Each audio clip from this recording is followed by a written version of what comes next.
कबीर मंदिर सत्संग का कार्य परम पूज्य गुरुश्री सोमदास जी साहेब તેમજ જૂની બોલી મુકામથી પધારી દીવાન શ્રી શક્તિ સાહેબ તેમજ સર્વે ભક્તજની ભાઈઓ માતાઓ બહેનો બાળ ભગાઓ વગેરે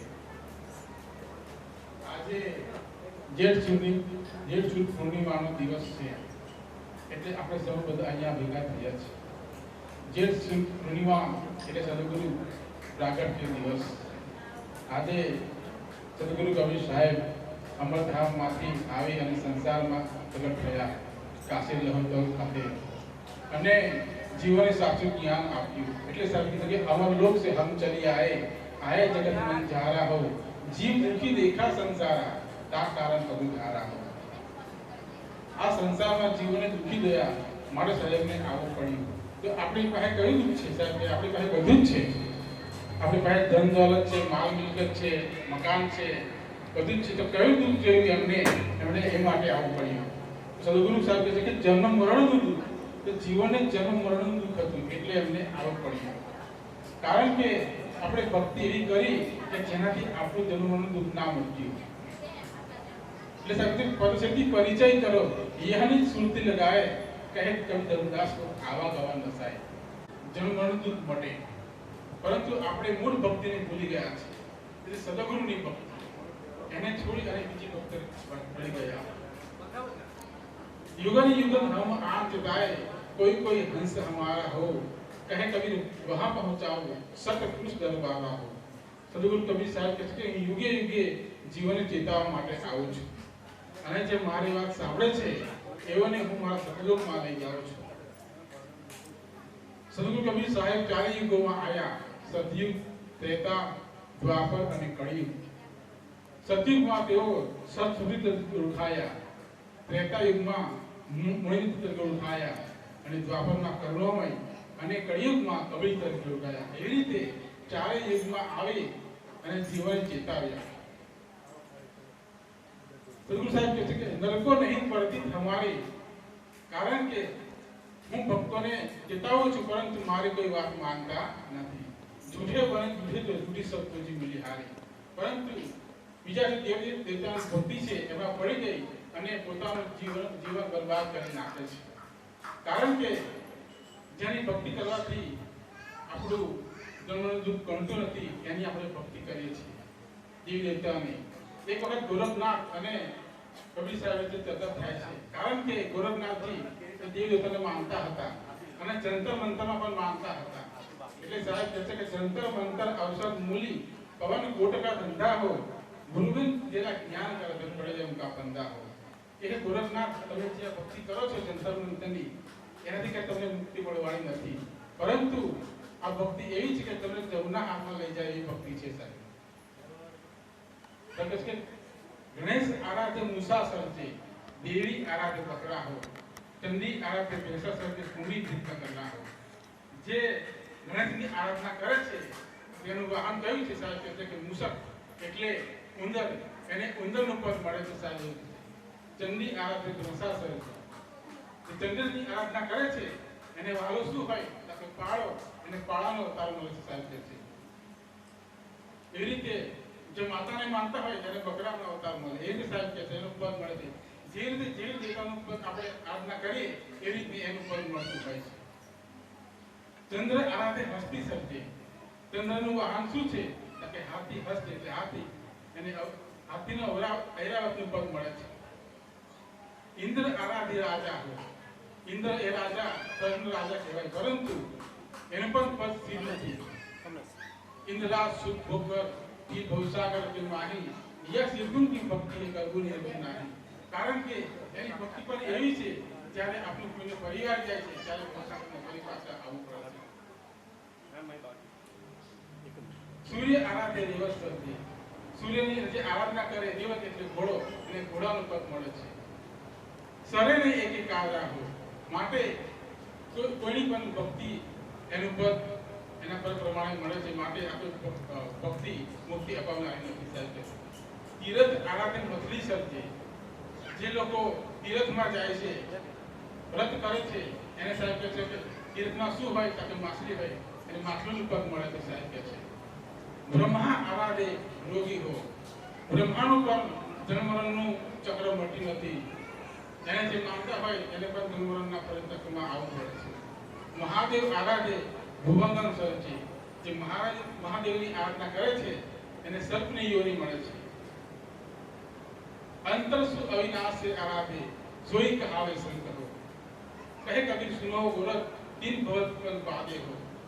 તો ત્રણ ભવનથી પદ જે ન્યારો છે સાહેબનું પદ એ સાહેબની ભક્તિ કરવાથી મળે છે અને એના દ્વારા આપણને જન્મરણની મુક્તિ મળે છે.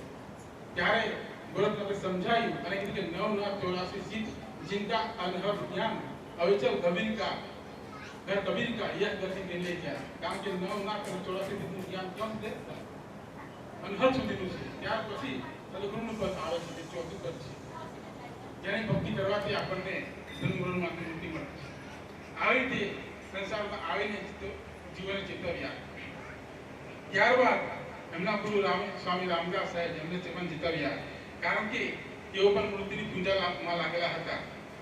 એમની પાસે એટલી બધી મૂર્તિઓ હતી દેવતાની કે દરરોજ ગાળો ભરી અને ગંગા નદી નાવા લઈ જવું પડતું હતું. એમાં દરેક એક શિષ્યનો વારો હતો કે દરરોજ એક શિષ્યને જાય અને નવડાવે ધોડાવે ફરી પાછા એની પૂજા કરી એને ભૂખ ધરાવતા અને ખવડાવતા પીવડાવતા આ રીતે આખો સમય એમનામાં જીતી નાખતા. એક દિવસ કબીર સાહેબનો વારો આવ્યો એટલે સાહેબે ગુરુની આજ્ઞા માની અને જવા માટે કહ્યું. એટલે સાહેબે એક સોટી કાઢી અને મૂર્તિને કહ્યું ચાલો મૂર્તિ આપણે બેન આવવા દઈએ. એટલે આ તો માલિક હતા. સાહેબ સબકા બાપ હૈ બેટા કિસી કા નહીં. બેટા હતો અવતર હતો સાહેબ આખો સદગુરુ સાહેબનો મોજ હતો. એમનું જીવન ચેતવવાના હતા. એટલે સાહેબે જેવી લાગી લીધી ને તરત બધી મૂર્તિઓ ચાલવા લાગી અને ગંગા નદીએ નહાવા જવા લાગી. પણ જ્યારે આશ્ચર્ય ત્યારે થયું કે જ્યારે બધી મૂર્તિ નાઈ અને ફરી પાછું પોતાના સ્થાને આવી.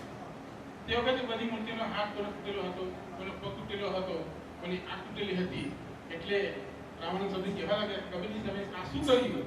એટલે કબીરજી કહેવા લાગ્યા કે ગુરુ મહારાજ બધી મૂર્તિઓ નદી ઉનાવા લઈ ગયો ત્યારે બધી જમણી પડી. પેલી કહે છે હું પેલી લાવ, પેલી કહે હું પેલી લાવ. આ રીતે બધી ઝઘડાવા લાગી અને એમાં બધાનું આ અંગ તૂટી ગયા. એટલે મેં જેની આટલા જિંદગી સુધી સેવા કરી કે જે મૂર્તિ નથી બોલતી નથી ચાલતી કે તેઓની આવી રીતના કેવી હાલત થઈ ગઈ. તે સાહેબ કીધું કે હું તમને એ જ કહેવા માંગુ છું કે જે મૂર્તિ નથી બોલતી નથી ત્યારે તમે શા માટે ખોટો આવો સમય બગાડો છો? કારણ કે એનાથી આપણે મુક્તિ મળવાની નથી. ત્યારબાદ સદગુરુ સાહેબે એમનું પોતાનું જ્ઞાન આપ્યું. ત્યારે એમને કીધું કે તુમ હી કરતા સાધનો સત કબીર હો દેવ તન્મન તુમકો અર્પ્યું કુલ મોહી દીક્ષા. તમારા હાથે હું દીક્ષા લેવા માંગુ છું. આ રીતે એમને સાચું જ્ઞાન આપ્યું. સદગુરુ કબીર સાહેબ જે સમયે આવ્યા તે જે સમયે જાતિવાદ ચાલતો હતો, છૂઆછૂત. કબીર સાહેબે એને પણ દૂર કર્યો. તે વખતે દક્ષિણ દિશામાં ભારતમાં કદમ નામે એક ગામ હતું. ત્યાં મોટો ભંડારો થવાનો હતો. ત્યાં કબીર સાહેબને પણ આમંત્રણ મળેલું. એટલે કબીર સાહેબ અને રામાદાસના શિષ્યો બધા ભેગા મળી અને એક પાડા પર પોતાનો સામાન લાવી અને ત્યાં ભંડારામાં જવા નીકળે છે. કબીર સાહેબને આમ તો બધા રોહિદાસ દેવા ચમાર હતા અને બધા થોડા મુસલમાન બી હતા શિષ્યો. એટલે બધા બ્રાહ્મણોને નવાઈ લાવી એટલે એમને થયું કે આ લોકોને અમારી બધા તમારું કેવી રીતના. એટલે પછી અમને યુક્તિ શોધી કાઢી કે જેઓને શાસ્ત્રના મંત્રો બનતા આવડે એને અલગ કહેશું અને જેને ના આવડે તેને અલગ કહેશું. કવિ સાહેબ સમજી ગયા એટલે એમને પોતાનો પાળો બોલાવ્યો અને પાળાના મુખ્ય વેદ ભણાવ્યા અને કીધું કે તમે મારા પાળાને તમારે મંગળના દર્શન જમાડો, અમારો જમવું નથી. આ રીતે સાહેબ એમને પછી કીધું એટલે પેલા માફી માંગી અને પછી એમની સાથે મંગળના દર્શન જમાડ્યા. આ રીતે હલ કરી આપ્યો અને દૂર કર્યું. સાહેબ જે સમય આવ્યા એનાથી લોકોને પણ એમાં નાખતા હતા. એક વખત રામાનંદ સ્વામીજીને પોતાના પિતૃઓનું શ્રાદ્ધ કરવાનું હતું. એટલે બધા શિષ્યો મોકલ્યા. એટલે દરેક શિષ્ય પોતાની વસ્તુ લઈ અને હાજર થયા. પરંતુ કબીર સાહેબ અને વાસણ લઈ ત્યાં બેસી ગયા. એટલે પેલા લોકો સમય થયો એટલે કબીરજી કેમ ના આવ્યા એટલે એને આગળ લીલું ઘાસ નાખીને બેઠા હતા. એટલે કબીર સાહેબને કહેવા કેમ કવિ તમે ના આવ્યા? કે મારે દૂધ લેવું છે એટલે હું નહીં આવ્યો. આ ગાય જરા લીલું ઘાસ કરી જાય અને પછી ચંદ્ર કે દૂધ લઈને આવું એટલે પેલા કહેવાતા કે આ ગાય તો મરી ગયેલી છે, મરી ગયેલી ગાય બીજા ના આપે, ના ખાતી હોય તો પેલા પિતરો તો કહાના મરી ગયેલા છે, એમના હજુ પણ નથી આજે કરવામાં આવતા હતા. હિન્દુઓની હત્યા કરવામાં આવતી અને તે સમયે સાહેબ આવી અને બધાને માનવતાનો પાઠ ભણાવ્યો અને કીધું કે અલ્લાહ અવ્વલ નૂર અફાયા કુદરત કે સબ બંદે એક નૂર સે સબ જગત ઉર્જા કોને ભલે ક્યાં કંડે. સાહેબ કીધું કે આપણે બધા એક જ માલિકના બાળકો છે, કોઈ ઉચ્ચ નથી, કોઈ ભેદ નથી. માટે કોઈ જીવ હિંસા કરવી જોઈએ નહીં અથવા માનવીને માનવ દ્વારા હત્યા કરવી જોઈએ નહીં, એવી અમને પાઠ ભણાવ્યું. કબીર કુવા એક હે બનિહારી અનેક બર્તન સબ ન્યારે બને પાણી સબ એક.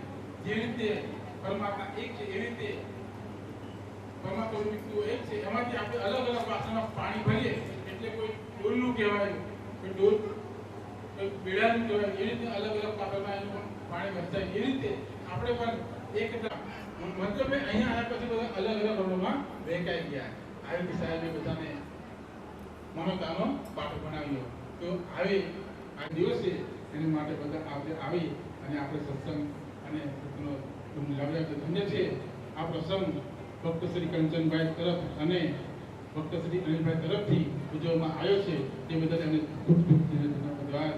સાહેબ બંદગી સાહેબ બંદગી.